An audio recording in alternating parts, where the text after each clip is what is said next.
The Oostvaardersplassen. Once, all this was sea.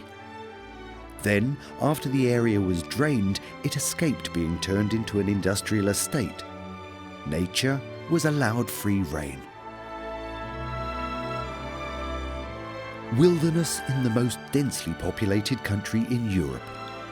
3 episodes about life and death, about cooperation and conflict, about the cycle of life.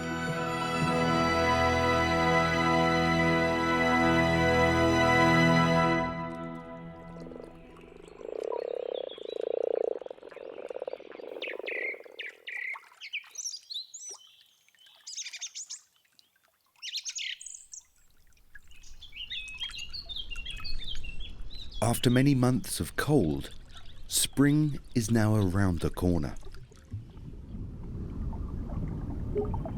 Winter is on the retreat, the days are growing longer, and the sun is starting to warm the water.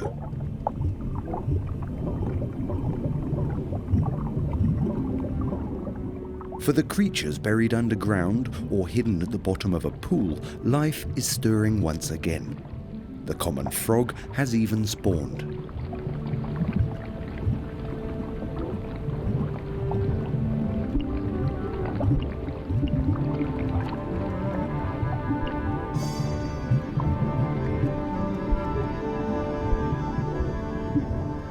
It is now also warm enough for the water fleas with their oak-like limbs.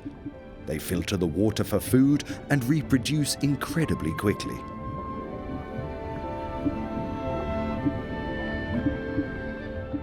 Water fleas play a vital role at the bottom of the food chain. They are the food of larger animals, and the first hunters are already on the scene.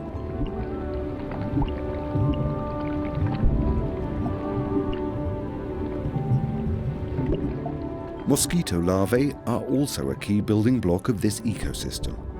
They are eaten by frogs, carp, and numerous water birds.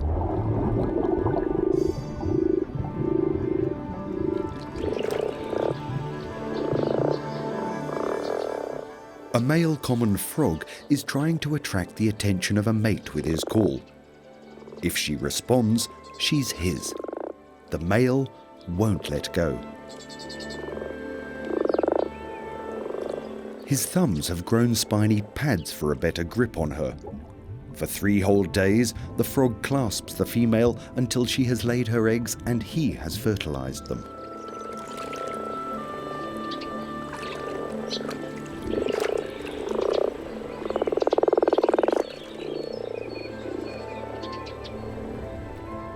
The marsh is the heart of the Oostvaardersplassen and covers 2/3 of the entire area.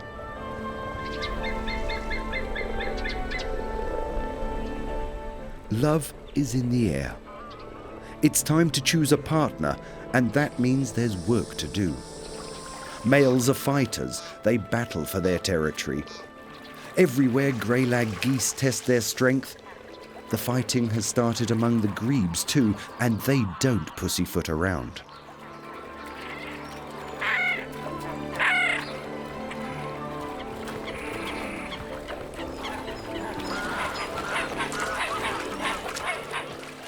Grey-lag geese have lifelong partners, but the best nesting places are fought over.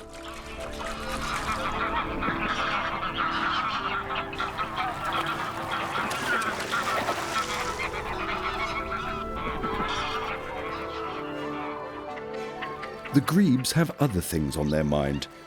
They are getting to know each other in a carefully choreographed courtship dance.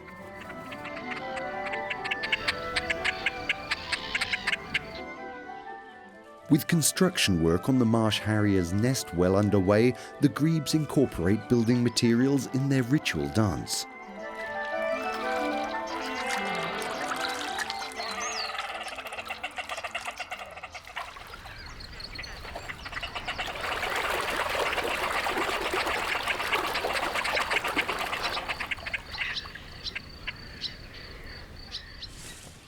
The marsh harrier works diligently, using large stalks for support and increasingly thin reeds for the inner furnishings of the nest.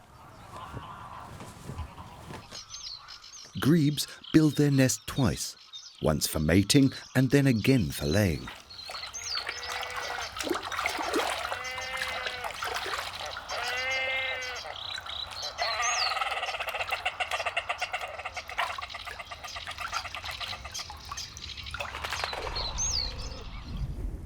The extensive reed beds are an ideal nesting ground for the great egret, with its long white cloak. Until recently, they were rare visitors to the Netherlands. Hunted for their long silky soft feathers that adorned ladies' hats, this egret was all but extinct a century ago. Now they feel quite at home here in a colony that is one of the largest in Europe.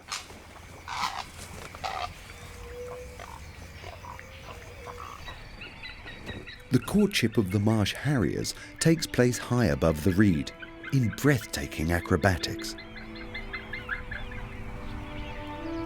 The vast reed beds make a very safe nesting ground, but in order to eat, the great egret has to go to the edge of the marsh.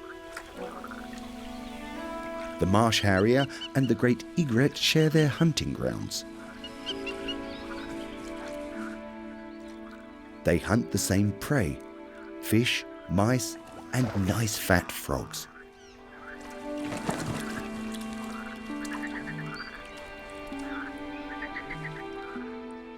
A marsh harrier is on the lookout for a similar delicacy. But why not let someone else do the hard work? The idea is that the egret, unnerved, will drop his prey.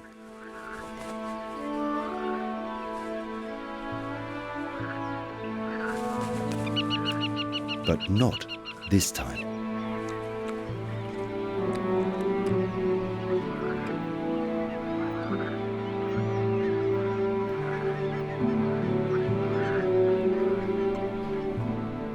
The marsh is bordered by an expanse of dry grassland. This is the domain of the large grazers. The Oostvaardersplassen are home to the largest herd of wild horses in Europe.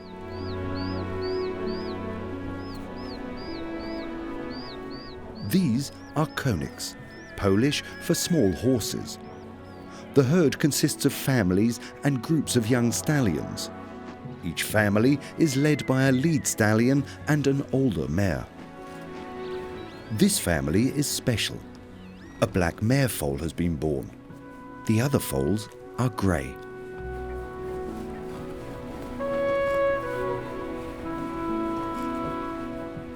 The black foal appears a little weak. She is less lively and playful than the other foals. She seems shy and prefers to stay close to her mother while her half-brother happily explores the surroundings.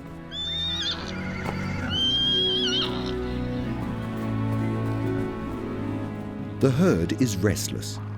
It is the restlessness of spring.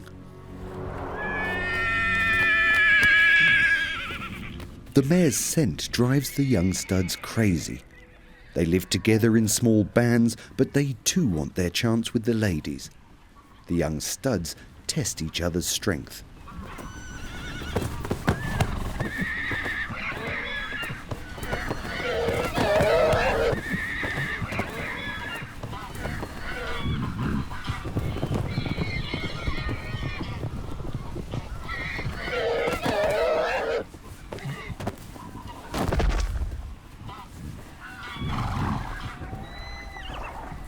The grass plain is shared with a herd of het cattle and red deer. Early in the year, there is not yet enough food to go around. Everybody is after the young, nutritious grass. Not just the horses, cattle and deer, but the barnacle geese too. They are perhaps the greediest grazers. Soon they will journey north, where they will build their nests. But first they have to eat, and eat a lot. During the rest of the year, the large grazers all have slightly different diets. In winter, red deer and chronicles supplement their diet with bark, keeping the grasslands open and free from trees and bushes. Later in the year, the cattle use their tongues to shear off the long grass and even dry hay. The horses graze the grass short. They're sharp incisors. As the days grow longer, the short grass will start to grow, producing soft, tender sprigs. They, in turn, are ideal for this grazer, the grey-lag goose. 30 years ago, the grey-lag goose was a rare sight in the Netherlands. Now just look. More than 1,000 pairs of grey-lag geese build their nests here and are responsible for much of the diversity and dynamics of the marsh.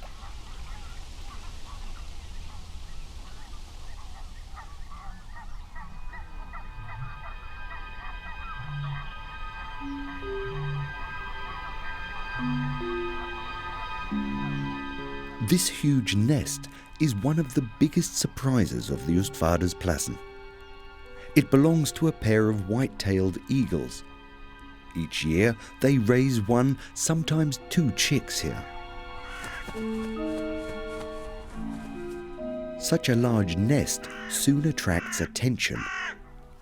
The black crows seem interested.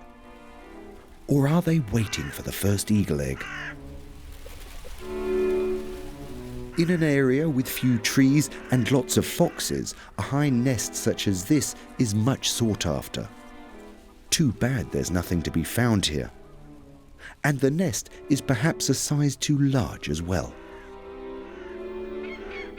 Not far from the white-tailed eagle lives a pair of hawks. They too are courting.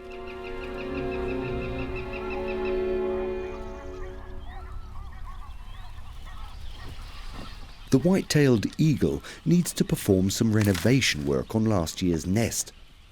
The hawk-cock keeps a close eye on the eagle. The hawks need a nesting place too.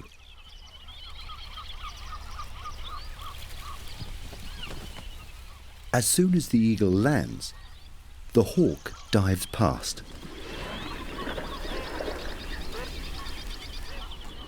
And again.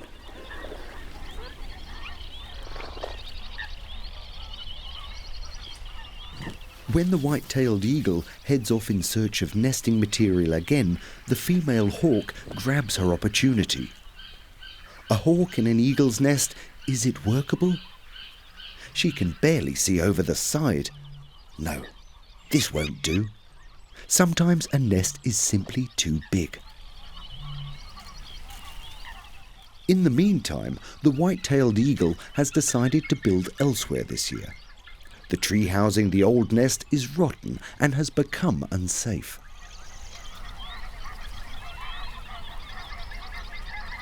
A vacant home like this attracts a lot of attention, but nobody dares live in it anymore. The ruin will remain empty.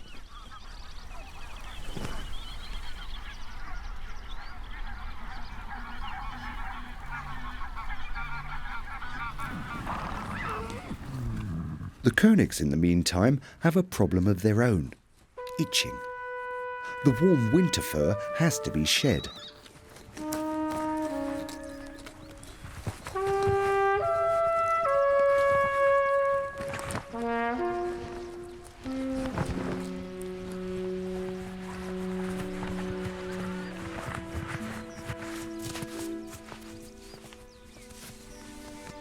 The ground is now warm enough.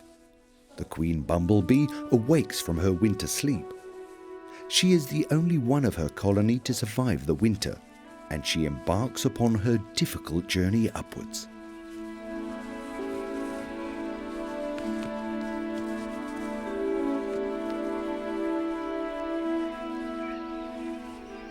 She slowly warms up in the sun. By vibrating her chest muscles, she warms up more quickly.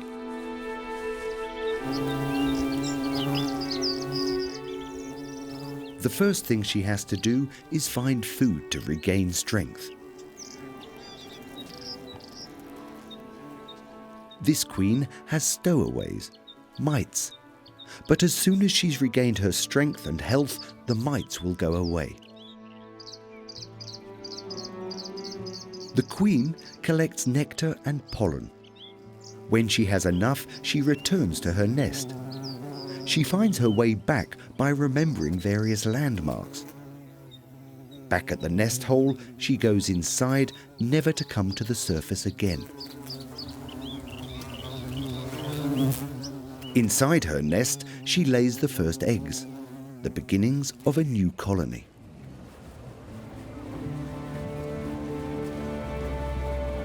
The number of births in the herd now peaks. Foals are being born everywhere.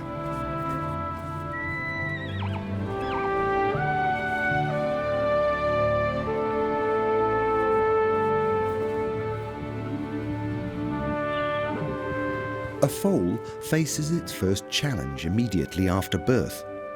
It has to stand up. That's easier said than done when you're born with legs that are almost as long as those of an adult horse.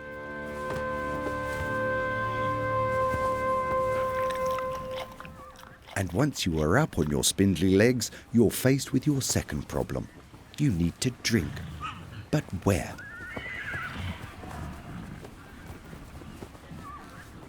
A warm, dark place at about eye height, says our instinct. But it doesn't help to have an older brother who stands in the way.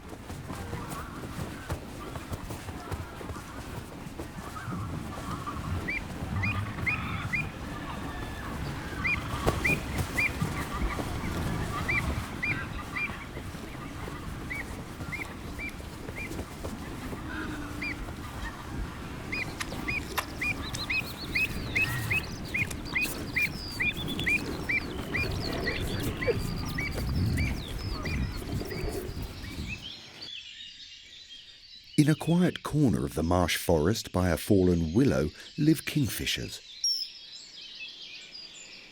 The female is busy, and she's very choosy. If the nest isn't good enough, she'll refuse it. The first signs are good. The male inspects the prospective nest too.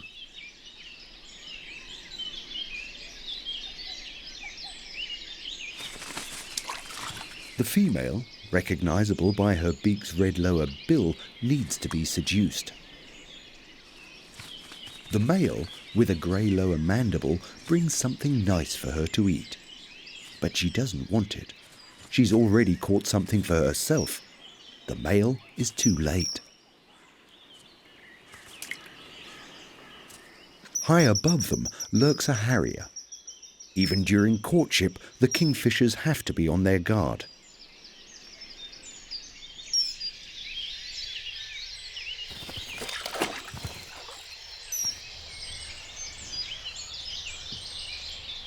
This male makes another attempt at seduction.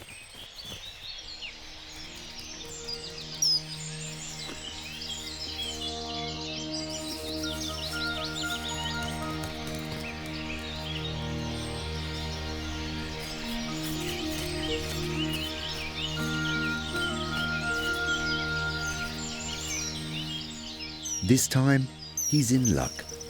The fish has won her over.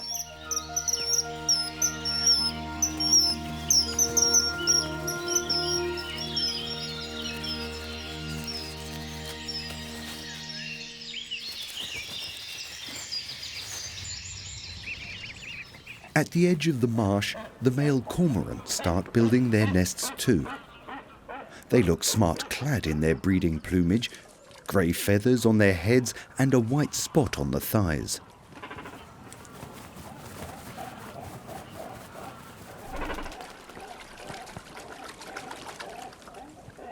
New nests are built and old ones are renovated.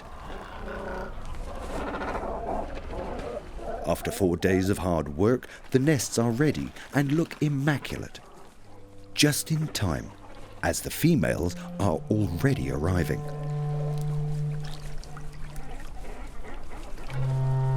The cocks spread their gorgeous feathers, but to no avail. The females simply fly past. Their first choice is further along. The better nesting places high up in the trees.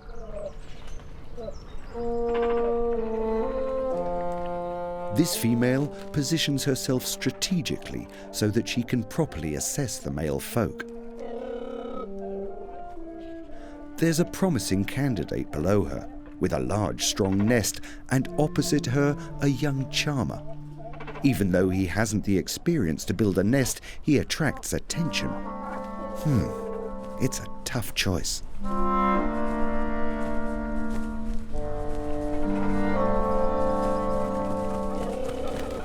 She goes for the experienced male. His fine nest decides it. The young challenger seems a little phased. The movements of courtship are perfectly choreographed. This is how cormorants seal their bond.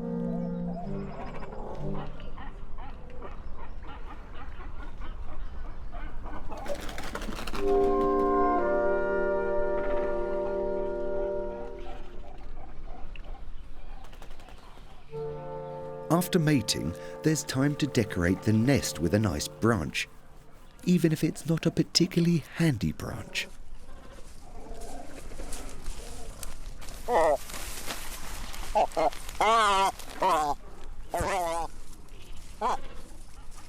Now that the best nests are occupied, the remaining females have to find a suitor at a lower level.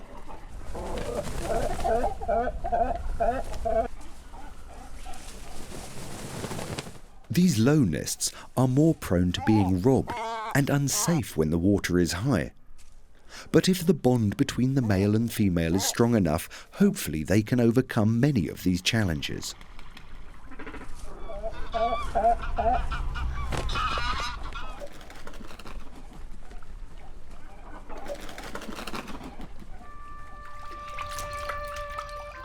Thousands of grey lag goslings have been born, and all of those young geese need to feed. The goslings have to move from the safety of the marsh to the grasslands, a journey not without risk.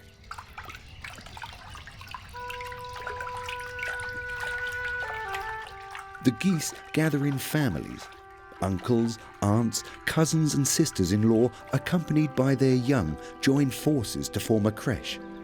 The larger the group, the safer the journey. The more eyes, the better, after all. The geese have to navigate through the territory of a mute swan, and getting past a male who is protecting his mate isn't easy. How to get past? By working together. 2 volunteer geese distract the swan, confusing him so that he doesn't know which of them to attack.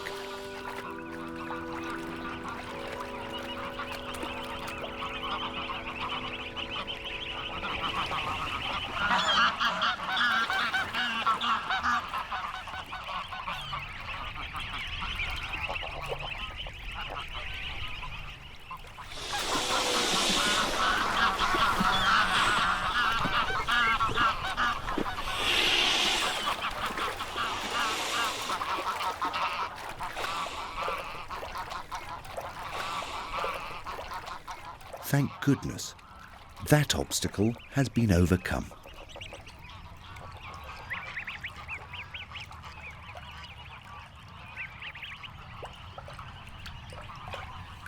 The geese reach the grassland. However, that is also the home of their greatest enemy, the fox. The fox marks his territory with urine, so that the other foxes know exactly where the borders are.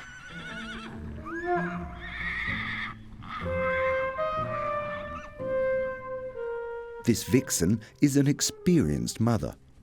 Her burrow is on the edge of the marsh.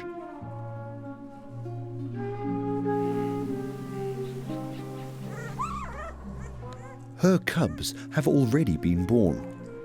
They stay underground for over 2 months before they are allowed to venture outside.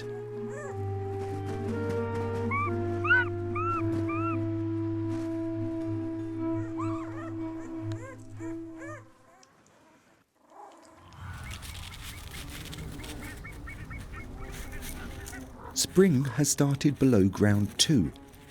plasterer bees emerge from the cells in which they grew, the males first.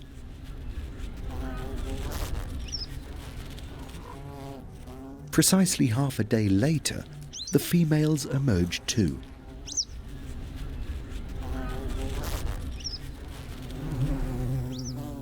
The feast of light is intensified by all the males flying around in merry anticipation of the females. They are in a hurry. Males live only briefly, and that brief life focuses on just one thing: mating.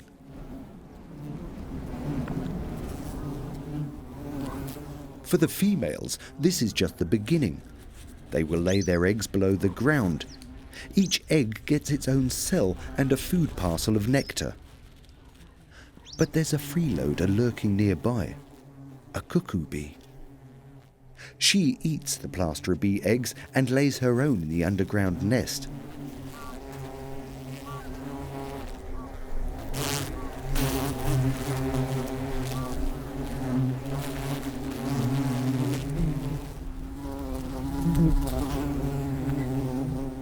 Well, tough luck for the plasterer bee. Her nest has a squatter.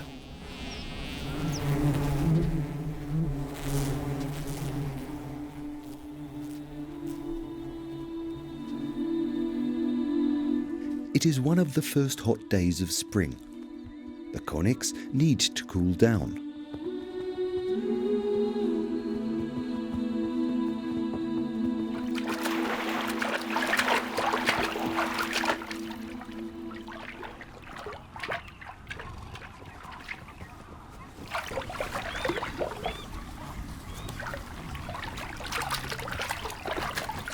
For the foals, this is their first time in the water. But spring can be deceptive. The weather turns, and a cold wind comes up.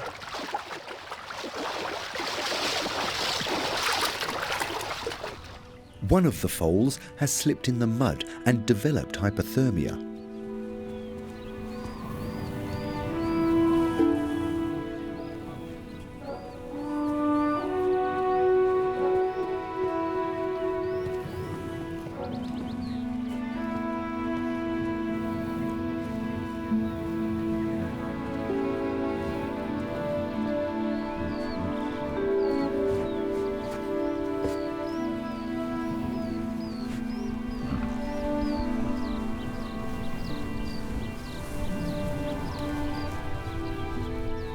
It's as if the whole family is trying to steer the foal to its feet. The experienced mother knows if the foal stays down, it will die. There is only one way to get warm again: by moving.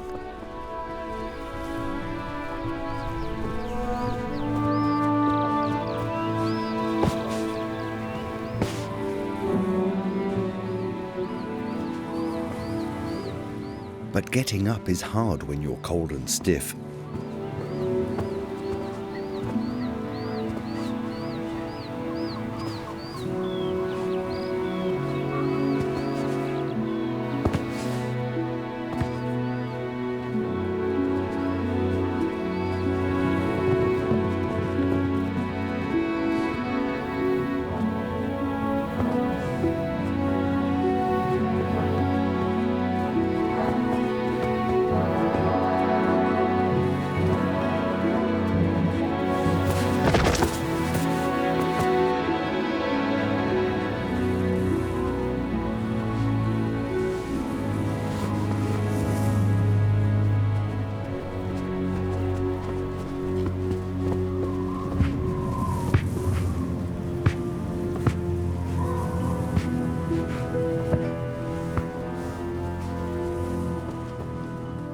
When you fall, you must get up, again and again. The foal is already walking a little better. This time he's made it. Hopefully, he's learnt a lesson.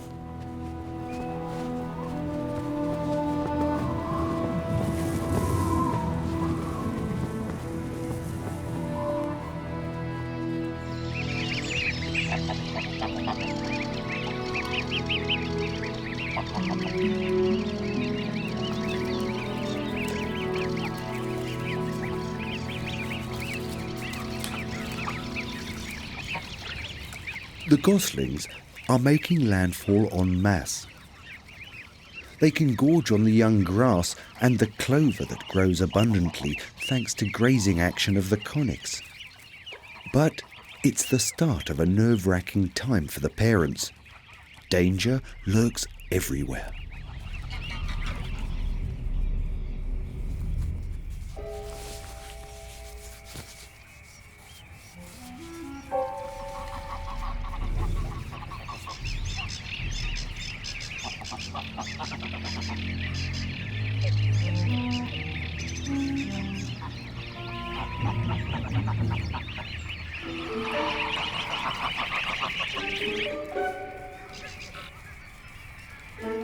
This can't end happily, surely.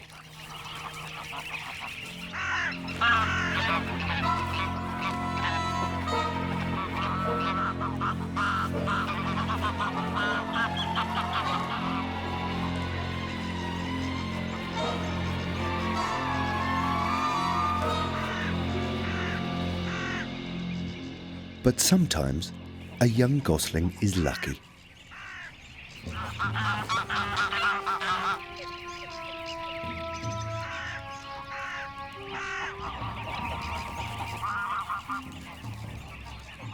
The greatest threat, however, doesn't come from above. It is posed by the old male fox. He knows exactly where he can have a feast.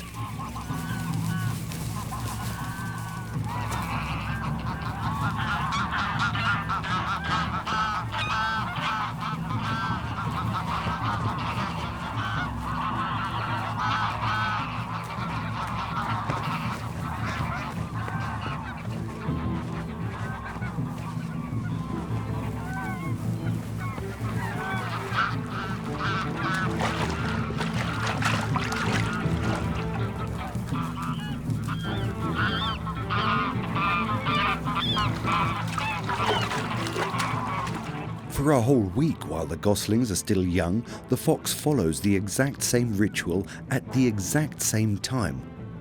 For 15 minutes at 7:15 each morning, he catches as many goslings as he can.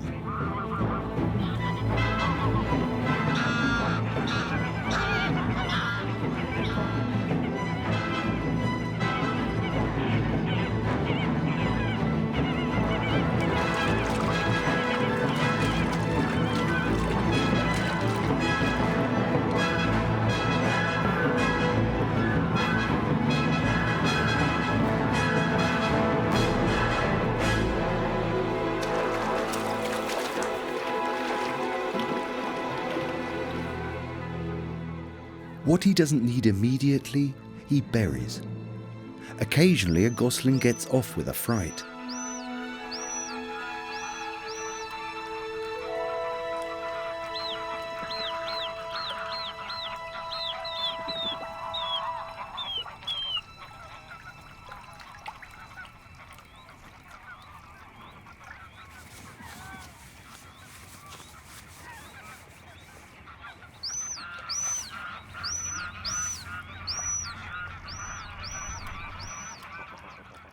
He is the only fox that does this here. The geese are in his territory.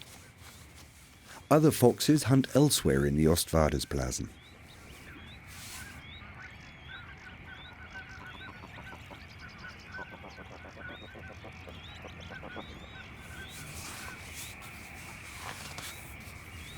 They all take advantage of this short-lived new food source.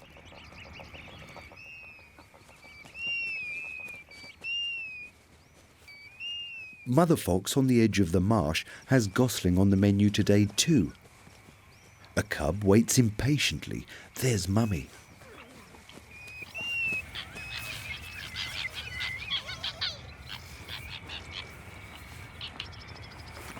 That smells good. Quick, inside.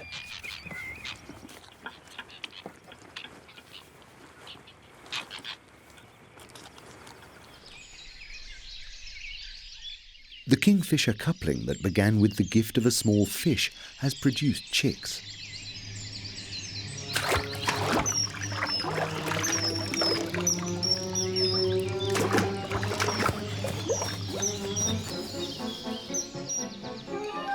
The male has to put the meal on hold. There's some serious cleaning going on.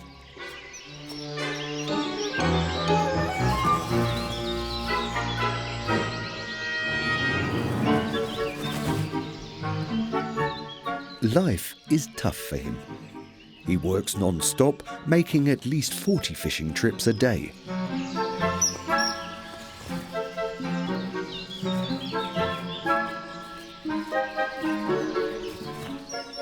When the cleaning has been done, it's time for a bath. At times, a mother needs a moment to herself.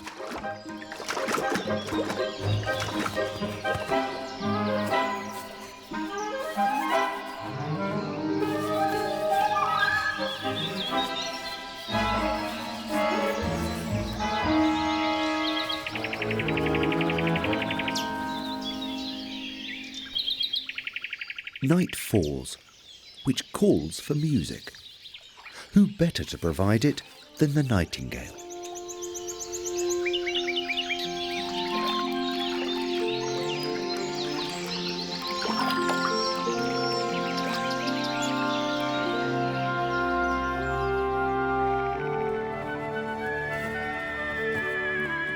Spring is now in full swing.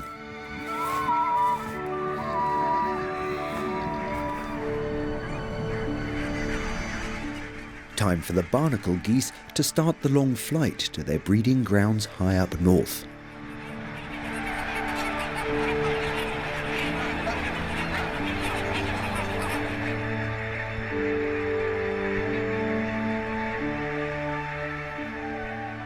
That means one less competitor for the grey lag goose.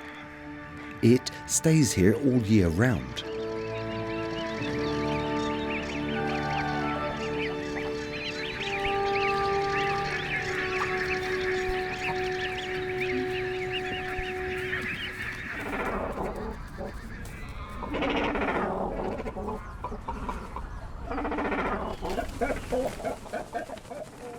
In the marsh, the new dawn is welcomed by a symphony of cormorant, reed bunting, blue throat, sedge warbler and savvy's warbler.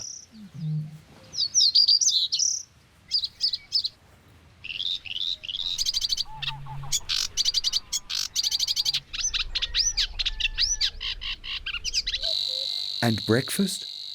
Well, breakfast serves itself.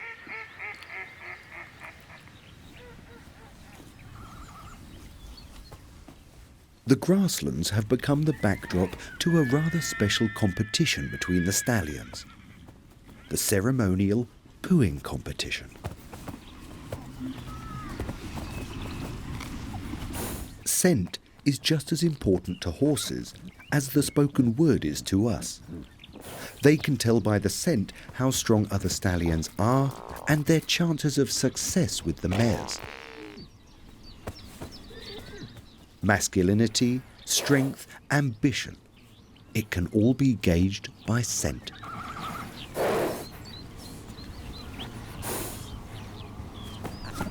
In nature, nothing goes to waste, and nothing excites a dung fly more than a nice fresh pile of horse manure.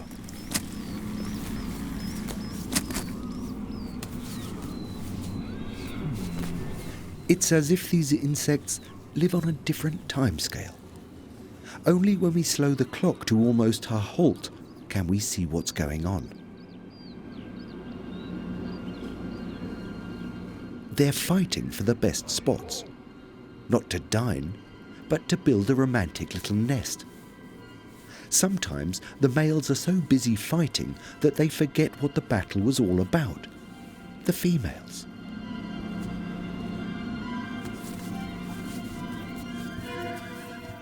As soon as a female flies past, the horny males jump into the air to catch her.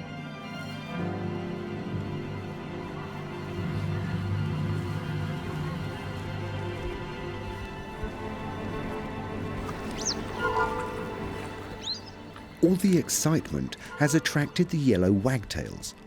There's always room for a nice juicy dungfly.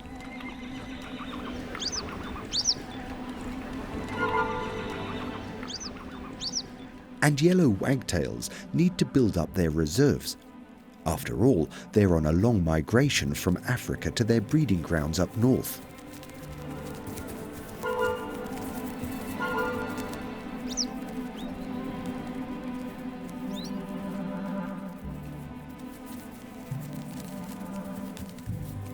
After the male dungfly has fertilized the female, he guards her until she lays her eggs.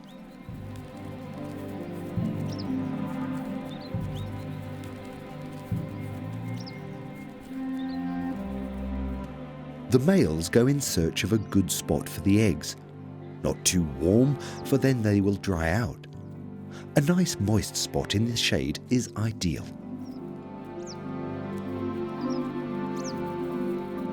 The eggs sport a safety belt to prevent them from sinking too deep into the dung.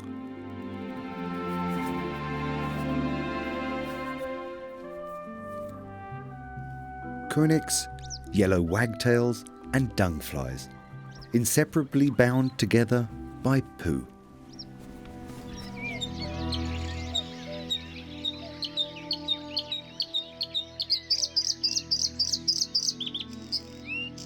Blooming willow catkins are many insects' seasonal favourite.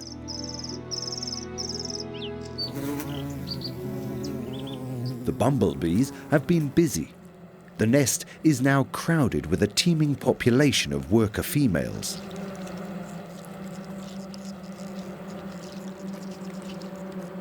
And still, everything revolves around the queen. She fertilizes her eggs herself, using sperm that she has stored inside her body for a year. The colony performs like a well-oiled machine and has just one purpose: growth. The workers collect food. The queen stays in her nest to lay more eggs. Then a new phase kicks in. The queen now lays only unfertilized eggs. These become the males. From now on, the well-oiled machine starts to break down. The workers begin also to lay eggs, which are in turn eaten by others. With this cannibalistic competition, the colony's growth grinds to a halt. It is the beginning of the end. The males will leave the nest in order to fertilize new queens, and the new queens will establish new colonies next year.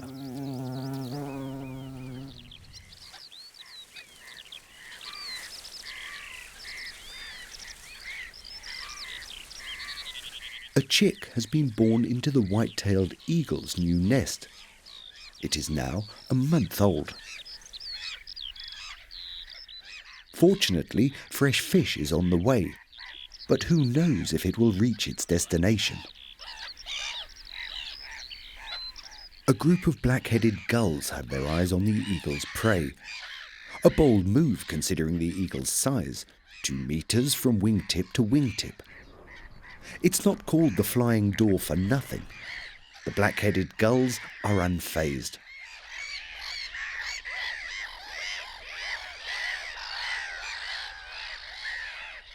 The young eagle looks out expectantly. Will the fish get to him or not?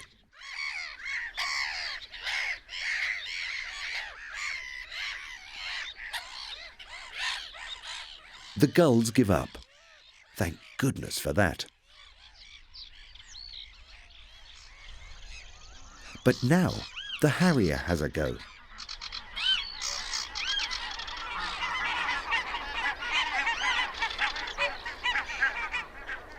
What the young white-tailed eagle observes is a taste of his future. The largest, most dominant animals tend to be regularly pestered as if the bullies are out to prove their strength.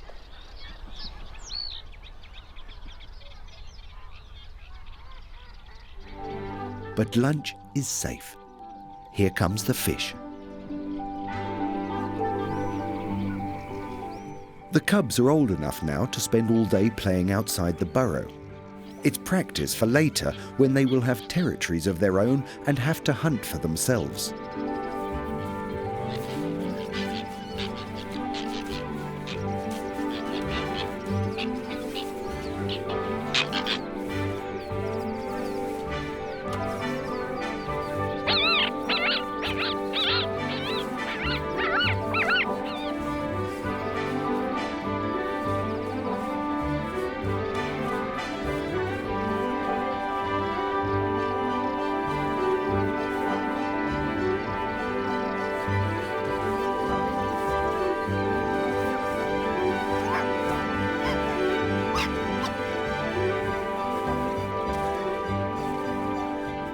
For now, at least, Mother still brings home the kill. But it's up to the cubs to divide it up.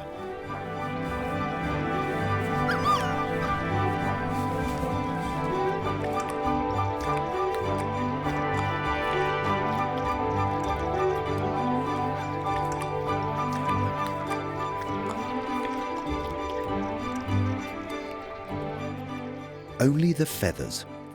Something should definitely be done about those.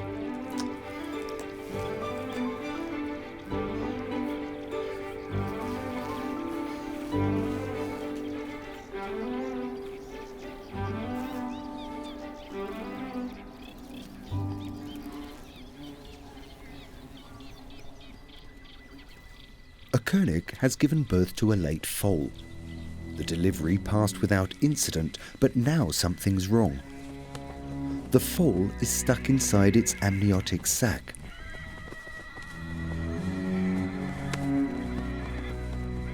The inexperienced mother doesn't know what to do. The foal has to get onto its feet to be able to drink.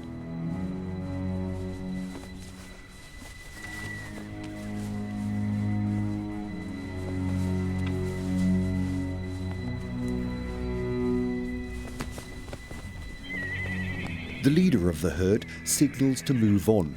Although she hesitates, the young mother leaves. The safety provided by the herd seems to be more important to her than her foal.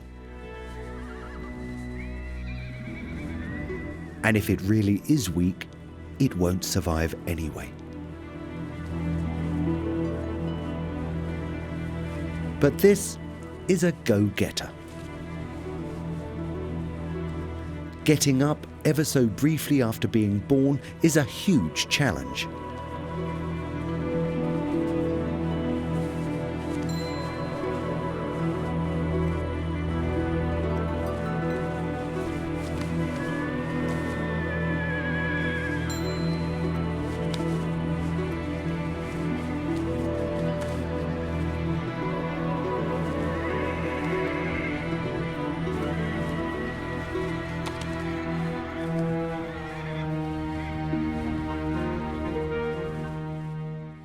The foal has pulled through, and step by wobbly step, it joins the herd, where it is accepted just like any other.